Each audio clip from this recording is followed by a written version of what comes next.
Leveraging assets, not liabilities. Today we're going to talk about how the system pushes more debt onto us, how we're ignoring asset debt, and how knowing this is the difference between wealth creation and wealth destruction. Let's do this. Hi, I'm Christoph Marzek. I've been a professional trader and investor for almost 20 years, and I'm on a mission to make you a better trader, investor, and ultimately have a better life. All right, leveraging assets, not liabilities. What's in your wallet? Let's talk through this.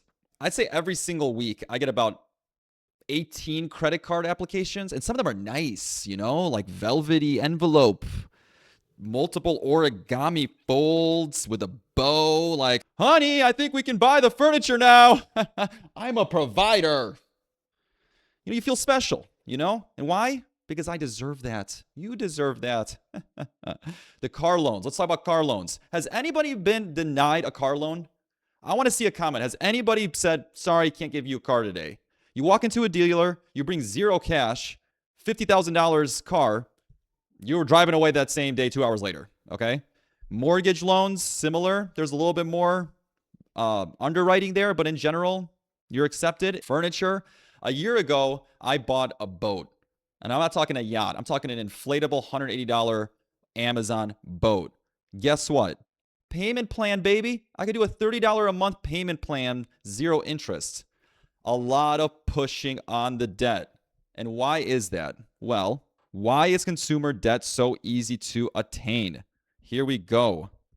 Firstly, our liabilities are others' assets. You have to be aware of that.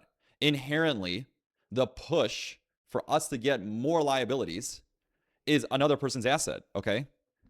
And frankly, psychologically, cars, homes, clothes, furniture, travel, things are nice, right? You're not posting on social media about your dividend you received. No one's posting about their dividend, okay? No one's posting about their boo, okay? No, as a human, you desire to have things, more and more things, nicer things. You deserve that. Guess what? There is a way to pull it forward and make it happen today. Just sign this dotted line, Christoph. Ding. The question becomes, though, why are we not talking about asset debt? What is asset debt? Okay, asset debt, in my perspective, is taking out a loan for an asset, for something that makes you money. Now, we talk about real estate. The first thought is like real estate, right? Tons of way of using financing to improve real estate. It's also, you're leveraging real estate, but very rarely are we talking about leveraging financial products, right? Leveraging up an ETF or broad-based index seems like it's just not really popular, okay? I'm not getting a SPLOC or margin loan application in the mail that's nicely velvety and smooth. Like, honey, we can now buy the VOO. What's the VOO? Okay, so let's talk about margin loans. But 1929, bro. Don't you remember 1929? Listen, I know about 1929, okay? But Christoph, isn't buying on margin very risky?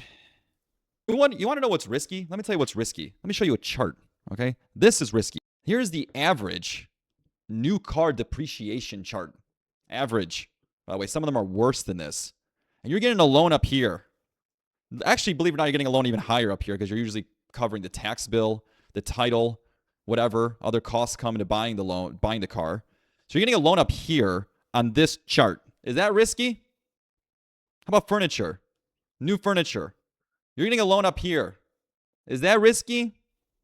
The S&P chart, one way. We'll even undercut it. Let's say a 5 to 7% return on the S&P 500 annually, average over long term, by the way. Doesn't look like this. It's complete opposite. It's flipped the other way. So let's go through this. Here's your envelopes that you came through the mail today from Christoph Marzek. Security-backed line of credits. What are they? Reg T. What is Reg T? Reg T allows you to borrow up to 50% of your stock portfolio, which you can flip right back into the stock, okay? Buy more stock, essentially. You could take it out as a personal loan. You're here to help you create wealth. I'm here to help you create wealth. I'm not here to tell you to go buy a Ferrari. I love Ferraris, by the way. I love them. I'm not here to tell you to go buy a Ferrari. I'm here to help you create wealth. Portfolio margin. this is an interesting concept. Maybe you may or may not know about it. It's not readily available to everybody. You typically need some account minimums, 125,000, 150,000, sometimes it's 250. But what this is it looks at your whole portfolio and decides your capital release that can go over the 50%. Okay? Well over it sometimes, in the 80s and even low 90s. And that becomes available, okay, to you as a release to be able to go buy more stock. Okay? Margin loans. This is straight up like a loan, like you're signing a normal loan that could be more customized, how much you want. Interest rates are sometimes negotiable, et cetera, et cetera. Then there's a Trove loan / box loan. If you don't know about these, I'm going to have a whole nother video all about this exact loan. It's probably one of my favorites that's readily available for most of you to be able to take advantage of. Okay, we're going to talk about this a little bit more. If you are interested in it sooner rather than later, please give me a comment. I will make that video sooner. Okay. And then you could use various just underlying asset vehicles, futures and options. Now, I'm a futures trader. I've been a professional futures trader for almost 20 years. I can tell you right now wholeheartedly, it's not an investment vehicle. It's a trading vehicle. Same with options. So I would kind of cross these off. I put them in here for educational purposes only. But for this type of discussion, they're not really the intention of long-term growth with leverage. Okay. Now, I know what some of you are saying. Why are asset loans called risky, right? First of all, let's talk about this terminology. A margin, buying on margin. Why are we saying you're getting a loan for that Restoration Hardware couch? Okay, or sofa, sorry. Why are you saying that? Let's just change it. Let's synchronize it. You're buying a couch on margin. Okay, or you're buying stock with a loan. You're buying an asset with a loan. Okay, so there's this public stigma that margin investing is risky, frankly, because it stems from 1929, typically, okay? And the reality is, why is it called risky? Well, because a margin call can happen. It can happen, and it does happen, by the way, depending on how levered up one is and how many back-end resources they have. They might get a call, and some brokers don't even call you, right? They just, liquidation, baby. You're out. You hit the line, you're done. Now, at 50% Reg T, you need a 33.5%-ish drop in your portfolio before you get a margin call, okay? It's a pretty healthy drop for VU or SPY. And that does happen. I mean, we talk about COVID, that does happen. So you have to be aware that that's where the risk comes in. You don't get a margin call on your furniture that looked like this, okay? In year 3, you ain't getting a margin call. Okay, Pottery Barn isn't calling you to be like, yeah, you know, you got to pony up some money, bro. All right? Well, how do we mitigate a margin call? How can we mitigate a margin call? This is interesting. How about make payments? You do it for the Ferrari, right? You do it for the house. You do it for the furniture. You do it for that inflatable boat on Amazon. Just make some payments monthly.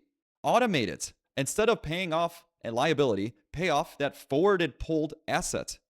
That's one idea. Secondly, do you have some sort of protection for some of those liabilities? And again, I'm not going to get into a discussion about a house being a liability or an asset. That's a whole nother video and goes down frankly, a weird rabbit hole of like, oh, but I'm going to pay rent anyways, etc. But at the end of the day, you have insurance on a car, house, furniture, right? The spilled wine, the grapefruit, the apple juice from the kids. Like, you have insurance. Well, what is insurance on a stock portfolio? As of today's writing, if we want to protect against the 33% decline, right? SPY today, 756. SPY is at 756, right? Let's just say we don't want it to go lower than 70%. So we got to buy a 530 insurance policy. Let's go in and buy it that 530. What is this going to cost me? About $680, okay? You're going to get charged $680 to protect $75,600 of an investment. This is annually, about 0.9%, okay? 0.9% towards your insurance to avoid a margin call. Now, some of you may say that's a lot. If you compare that to your house, maybe that is a lot. In some parts of the country, it probably isn't, frankly, but in some it is. But if you want to mitigate that mental, like, oh, this is risky. I don't know if I should do it. I should just... That's one way to do it. So making payments as if it's a loan and using insurance or a combination of both, whatever, a hybrid of both. When does it make sense to lever up? When does it make sense to lever up?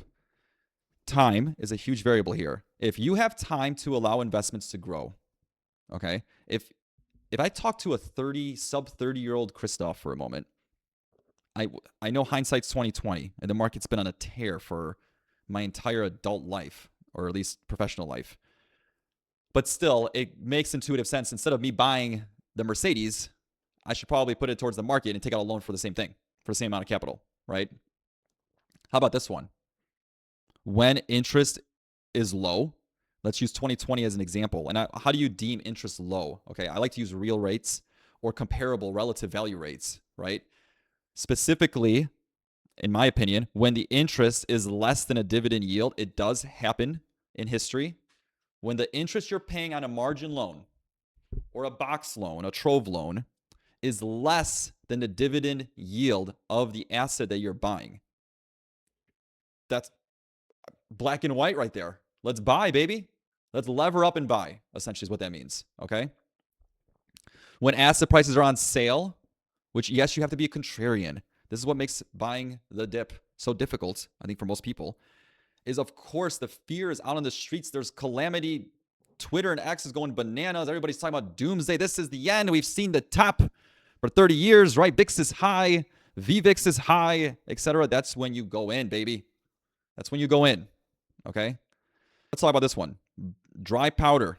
Used today. Lever when dip happens. This is an interesting one, okay? For some of you who are waiting for the dip, and I'm sure there's some of you out there waiting for the dip, it depends on the investor. Okay, time is a helpful variable here, but instead of waiting for the dip, how about you buy today, and when the dip happens, that's when you lever up, okay? And I'm not talking about going 10x here, folks. When I say leverage, okay, I'm not talking about going 10x. I'm talking about adding a little bit of juice when it makes sense to do so, when it makes sense to do so, okay? All right, let's summarize here, okay? Let's summarize. The whole idea here, the big takeaway I want you to take from this is to wrap your head around flipping this whole thing. We are so used to taking out leverage, taking leverage against liabilities. Nobody talks about getting a car without a car loan. Nobody talks about getting a mortgage, getting a house without a mortgage. Okay, they seem to be grouped together, and now we know why. We got Jennifer Gardner selling us whatever, okay, or Samuel L. Jackson, or the other day I got to show you guys this clip. And I have to do it with no sound. Okay, but let's just go through this clip really quick. Check out this commercial. Who's that? Look at those little kids, little children being sold credit cards because they're going to go. Maybe I shouldn't show the logo because they're going to be going to a Taylor Swift concert.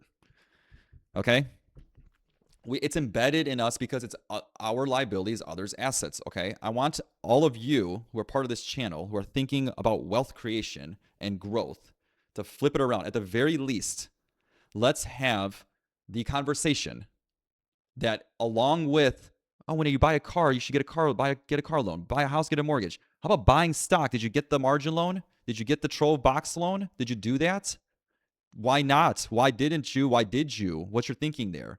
Okay? That's where I want at least that discussion to be more frequent. Okay? Live for your investments, not your liabilities. Let's flip it around here, folks. Okay. That's all I have for you. I hope you get a lot of value from this. At the very least, to shift your head around oh yeah, okay, I'm going to rethink about all this. I'm going to have more videos about this kind of stuff to kind of help you do a mindset shift about how your habits are affecting wealth creation or destruction. And more importantly, how we can literally logistically do some of these things. I hope you got a lot of value from it. I'll see you in the next one. Have a great day. Thanks.